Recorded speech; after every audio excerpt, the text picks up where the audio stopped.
Hi Liam, how you doing, mate? Hi Sam, you all right? Yeah, I'm good.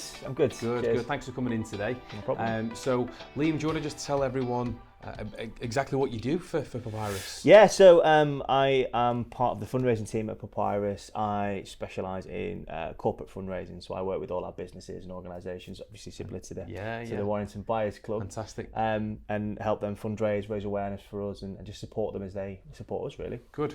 So any business owners in Warrington, you may have seen Liam's face crop up around. But for those that are listening today on our podcast or of listening or viewing for the whole thing through get my words mixed up, on YouTube. We're partnered with Papyrus, so Warrington Buyers Club. When we first launched, we said we need a couple of charity partners that are quite close to home, really, and we understand and we really empathise with what they're trying to achieve. And we really found that with Papyrus, especially with mental health being such a current thing, it was really important that we helped spread that message of where people can go to. So Liam, I know obviously a bit about Papyrus, but for those that don't, would you mind just going through exactly what Papyrus is and what it stands for? Yeah, of course. So Papyrus are a national charity. We do have a HQ in Warrington, but we cover the whole of the UK. Yeah. And we are a national charity dedicated to preventing young suicide. We look after young people under the age of 35 who are struggling with thoughts of suicide. We support their families who may be worried about them. We support, colleagues, anybody who's worried about a young person, really. We run a helpline called Helpline UK, which is there for any young person who is struggling with thoughts of suicide. They can call, they can text, they can email, and they can start to have that conversation about how they're feeling. Our advisors are going to listen to those young people. They're going to understand what they're going through, and they're going to help them. They're going to keep them safe, keep them alive in that moment, and hopefully put them on that first stage to recovery, really. And we were founded 23 years ago by a group of bereaved parents who sadly lost a young person to suicide. And now, after 23 years, I think we're nearly 60 people up and down the UK. Fantastic. Doing loads of some amazing work of supporting young people and their families. Yeah, it keeps you busy, doesn't it? It does. Yeah, I mean, suicide. It's hard to talk about, but the fact is, it's the biggest killer of anybody under that age range, under the age of 35. And in 2018, there were over 1,800 deaths by suicide under the age of 35, really? Which is something like 5 a day, I think. And when you sort of break it down into those figures, you sort of realise how big of an issue this actually is and how much work there is to do in combating suicide and looking after everybody's mental health, really. I suppose it's one of those things, isn't it? I mean, we've had other podcasts and other guests on the show and who've gone through their own problems, and one thing they've always said is, talking about it is one of the biggest preventers. Is that something that you find with the charity? Absolutely, yeah. I mean, it is a really hard thing to do, so I don't want to kind of say it's really simple, but to talk about suicide, to talk about your mental health, it's going to help anybody so much. Anybody understand what that young person is struggling with. It's going to help that young person kind of understand what they're going through as well. So just being open with those that you're close to, and even if you can't do that, use the helpline and the services that are out there, like Helpline UK, to talk to people and keep yourself well. I think talking is just a fantastic thing to do. Yeah, and I think there's potentially a lot of people who may listen to this podcast who don't think they need to speak with anyone. And I suppose really that one of the messages and one of the reasons we partner with Papyrus is because it's that constant messaging that even if somebody does feel pretty down and doesn't even realise it, that where they can go and where they can get help, because people might have issues that they don't even know about. And I think it's that first step, isn't it, from what we were discussing earlier, is that first step of realisation that actually, if I do open up and talk about this, there are avenues out there. So in terms of the Papyrus and all the work that's been that you carry out, what was it that attracted you to Papyrus, Liam? I suppose it's sort of my story and my past, really. So when I was younger, it feels not that long ago, it probably was now, I lost my dad. He was very unwell, died of cancer, and then after that it just kind of sent me down this spiral of depression, anxiety, and all sorts of things that unfortunately affected my mental health to such a point where I did become suicidal, and I did take steps to end my own life. I mean, luckily I survived, and I got the help that I needed through talking. Firstly talking to my friends, to my mum, getting some support from the professional services that are out there. I was really lucky in that regards. So there was that element that played into it as well. But you know, I'm from Warrington. There was a point in my life not too long ago where I thought I want to do something good, and I want to give something back. And after sort of researching the third sector, the charity sector, and realising that Papyrus were based in Warrington, it was like the kind of stars aligned, really. And it was an opportunity for me to use my skill set, which is, you know, sales and recruitment in an environment where I can do some really good, engage hopefully. with people as well. It's what's great about fundraising, really. You engage with the community, you engage with, you know, the organisations, and you just speak to them like you would do in recruitment or sales, and just try and understand what they need and what they want and how we can support them, really. So it seems to be a match made in heaven so far. Good. And so just going back to that point, Liam, what was it that kind of that you got to a certain point that triggered, actually, I've not realised until this stage, but there is an issue that I need to tell somebody? Because obviously we're all closed doors in our own minds, and we don't like to tell them. But what was that kind of, when was that point you got to and thought, I've realised, well, actually I do need to open up here? I think it was after I'd got to the point where I did try and take my own life, and sort of coming to, and sort of the aftermath of that, and realising that this isn't a way to carry on, and this is not what I want. I want to get better, and I want to get help. And once I started talking to people, and I realised that actually people were really supportive. People didn't kind of shy away. They kind of galvanised around me to make sure I was okay and getting help there. You know, I was really lucky with some of the services that I had access to, but I didn't know about Papyrus. I didn't know they existed until I was well into what I'd call my recovery. And that's another contributing factor as to why I wanted to work here, really, because I was at a point when I needed a service like Hopeline, but I didn't know it existed. So it's that awareness raising that is so important to us as well. Yeah, it's about understanding where you can find it. You might never need it, but as soon as you get the feeling that you need to ring to somebody or speak to somebody anonymously, then you know exactly where it is. Absolutely. Good. And so I suppose really when we look at these life events, and it's very much centred around an individual, so if somebody is below the age of 35, is having some mental health difficulties, it's not only them that potentially suffering, because their loved ones and their family unit around them may identify that individual is probably going through a challenging time.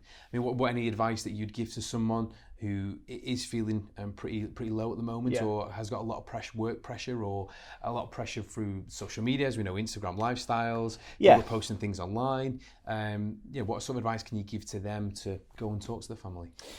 Just sort of put yourself in that mindset, really, of how it would feel to talk. It's really difficult to take that first step, but from someone who's been there, and from some of the feedback we get from Hopeline, talking it helps save so many lives, really. And I think it's important to kind of encourage young people to do so, because if you talk to someone, then they can fully understand what's going on, how they can support you in a work life. For example, if you're stressed with work, talking to your boss, your line manager, a friend, a colleague, whatever, they can understand how to potentially take some of that pressure off, and how to keep you well in that moment, whether it's having some time off or whether it's sort of shifting your workload. But it's important to do that, because if you don't, then they may not realise, and things can potentially get worse. With social media and stuff, I mean, I think it's really important to say there's some really good things about social media, but do you think it's one of the driving factors why people struggle with mental health now? I think there's some really good points with social media. I think for us, we wouldn't be able to spread our message as effectively, as quickly, without Instagram, Twitter, Facebook, LinkedIn, or all these. On it. Everybody's on it. So we can't get our message out there, and we can't make people aware of Hopeline as a service. There are some bad points about social media, of course, but I think it's like most things, anything in moderation. If you're struggling with social media, if it's affecting your mental health, then take a break from it, put it down for an hour, see how you feel. And if that works, then maybe factor it into your sort of daily lifestyle, really. Maybe put your phone down an hour before bed, which is what I try and do. But again, there's some really good points about social media. There's some great help out there. I think there's mental health campaigners like Matt Haig, who do some amazing work on social media. There's Johnny Benjamin, who found the man who talked him off a bridge when he was struggling through social media, and they've gone on to do some amazing work together in mental health. So I suppose it's powerful. Social media is powerful. It is, and definitely. I suppose it depends on how we consume our content, and I think one of the things I was looking at before we met was on your phone now, my iPhone, it tells you how long you've been on there, your screen does, time. yeah. And sometimes you sit there and you think, have I really been on my phone for 5 hours? Like consistently throughout Easily the day. done, yeah. And obviously with my work, it's on your phone, but there's got to be at some point where I think everyone needs like a digital detox, wouldn't you say? Yeah, I'd say, again, everything in moderation. It's, junk food or alcohol, enjoy it in moderation if that's what you want to do. But I know loads of people who have taken that break and don't use social media at all, and they say it works really well for them. But I know plenty of people who need it for work, and for them a digital detox isn't possible. But I would say that if you do think it's affecting your mental health and it is affecting affecting your mood and how you react with other people, then try a break from it. Put it down for an hour and see how you feel. And if you feel good, so you don't miss it too much, then do it for another hour. And then eventually what you might find is a good balance between using social media for what it's designed for, connecting people, and normal health balance, really. Yeah, I think for me with 2 young little boys at home, one thing that Charlotte always reminds me of is that we had a deal when we moved house, and the deal was that when I come home from the gym in the morning, I try and get there when I can at sort of 6 o'clock in the morning. As soon as I get home, my phone's on the side. Yeah. And I'm not allowed to go on my phone, as ridiculous as it sounds, but when I used to come home from the gym, I'd start replying to work emails, I'd start replying to Facebook messages, I'd be sending confirmation emails to booking. Meanwhile, the 2 kids are running around like headless chickens, and she's saying, why are you sat on your phone? That's what you go to work for. So I've noticed personally an improvement in my probably quality of time at home by those hours before I get to work. I just forget about it. And I find that when I get to work, I still get the same stuff done that I was trying to do in between and get the kids ready and everything else. Yeah. And I think that mobile technology, phones, social media has been a catalyst for people putting more pressure under themselves because people work more, they're on social media more, they're in communication more, and actually people are probably out of touch with themselves a little bit. I think there is an element of that, yeah. But I think it's really important, and it's great that it's worked for you and Charlotte and your family unit, really. But everybody's different, and for some jobs you are more reliant on social media. For some, you don't need to go on it at all, really. It's useful, but you don't necessarily need it. So it's all about finding that balance for you personally, really. Try and find out what works for you. If you think an hour away at the end of the day would work well for you, help you sleep better, help improve your mood, you might find an extra hour here and there works as well. If you think a full detox and coming off all social media works, then try that. Find that balance for yourself, really. Good. If anyone's listening or watching and they've got any suggestions, and as I think both of us, in terms of social media, if it's had any impact on your life, I'd be really keen to hear some messages, really. So we'll keep in touch with those. Definitely. So off social media anyway, I mean, I'm always banging on about social media. We do a lot on there. Every business does, but it's always nice to scale back and come off of that. So in terms of Papyrus then, Liam, what's the next 12 months look like? What plans can people get involved with? You're based in Warrington. There's events that people can come along to. How can the Warrington community get involved with Papyrus? Yeah, and I think the next 12 months are going to be really, really exciting for us. We're in a period of really substantial growth, which means we are working. It means our message is getting out there. It means more and more people are finding out about us, which ultimately means that more young people are staying safe because they know where helpline is if they need it. And the same for concerned families and colleagues and anybody, really. We are right on the cusp of moving into Northern Ireland. We've opened a base there. We will open up a base there very soon, and it means that within that part of the UK we're going to be growing our message there. We're going to be creating more awareness. We're going to be building a team there to develop suicide prevention within that region, along with some of the other services that are there as well. We're going to need to work together as we do with a lot of services throughout the country already. But I think sort of closer to home within the UK, within the Northwest, within all of our regions really, London, Cardiff, the West Midlands, we're going to be looking at community development, further promoting our work and our message, engaging with communities and organisations to build a suicide safer community where everybody knows how big of an issue it is and everybody knows where to signpost someone if they are struggling, and that's Hopeline UK and Papyrus. For me personally, as I mentioned, I work in corporate fundraising, so for the next 12 months I'm going to be hopefully growing the number of corporate organisations that we work with, businesses and organisations, to promote our services within their workplace, really. Everybody's got either young families or people that are young close to them, So if we can engage with their workplace, we can get our message out there really, really quickly and hopefully keep more young people safe. Yeah, and I think a great factor here for anyone listening is that Warrington, I've mentioned in the last couple of episodes, Warrington is a changing place, whether people like it or whether they don't, or whether they want to moan about it or they want to get behind the projects. Warrington is changing and there will be more population, there's more development of the town centre, there's going to be more living spaces going forward. So kind of with what we're doing here, we want to attract younger people into the town centre to live there. I think it's probably more prevalent than ever that people try and find ways of engaging with Papyrus, and understand what services are on offer and how they can help fundraise. Absolutely, yeah. So there's so many different ways to get involved with Papyrus at a local and national level as well. So you can fundraise for us, whether it's your 10Ks, your 5Ks, your skydives, your cake sales, whatever that may be. Every £5 raised will pay for a call or a text or an email to Hopeline UK. So it is really easy to directly support a young person who's really struggling. You could get involved with our volunteering programme, and you can potentially help us promote our message in your spare time. You can get involved with some of our training sessions and become more suicide aware, whether you do that in your community group, whether you do that in your workplace, or whether you take the opportunity amongst yourselves to jump on individually and learn a little bit more around suicide and suicide prevention, really. Yeah. So it's not just about putting your hand in your pocket and spending some money or fundraising. You can actively get involved with the charity, understand the signs of someone maybe suffering with some mental health issues, bring that back into the workplace, and you could be that go-to person, whether it's a small corporation or whether it's thousands of members of staff. You could be that person that helps develop those staff and keeps them mentally fit, as well as physically fit. We all need to be physically fit. Yeah, that's true. Yeah. But I think it just drives that positivity, and it's a fantastic opportunity that people should get involved with. Absolutely. So you mentioned Hopecast before. What's Hopecast? Yeah, Hopecast is our very own podcast.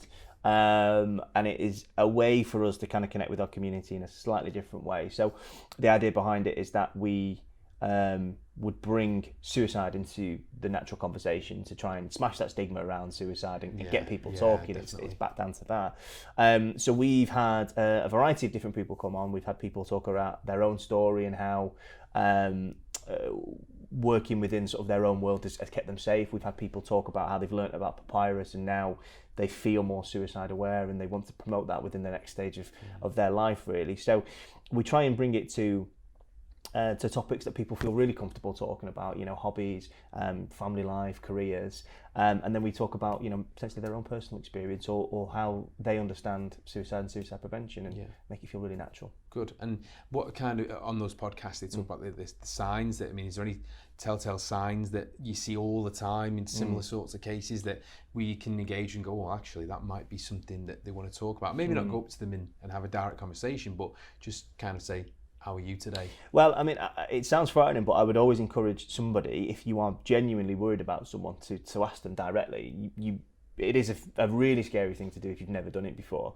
But what you're doing in that instance is actually opening up that safe space for someone who is maybe desperate for someone to ask them that question so they don't have to start that conversation. But only do that if you're comfortable, and remember that Hopeline is there to support you in that as well. You can phone up as a pre-conversation and as a debrief as well to discuss that. But going back to your really question, are there any hard and fast rules to say someone is struggling? No. I think everybody is different and everybody is individual, but there are certain things that I would keep an eye out for somebody who's starting to become more withdrawn when they're usually quite an outgoing person. Yeah. That's probably a sign to spot. There's things like giving away possessions. There is sort of risky behaviour with alcohol or any kind of other way to do that, really. So there are certain things that I would keep an eye out, rapid weight gain, rapid weight loss, but these can all mean other things as well. I think the important thing is that if you are worried about somebody, go and ask them if they're okay and speak to them and see what they say. The worst thing that they could do is say, yes, I am struggling. But in that case, we know how to support you, and just remember that Hopeline is there. And probably just remember that the person who's going through their own mental health issues is in a much worse place than you saying, hey, how are you doing? So it'd be nice just to have that reach out to them. So if there is anyone that you can think of at the moment, just drop them a text message, give them a quick phone call, make sure they're all right, and they'd be a good path.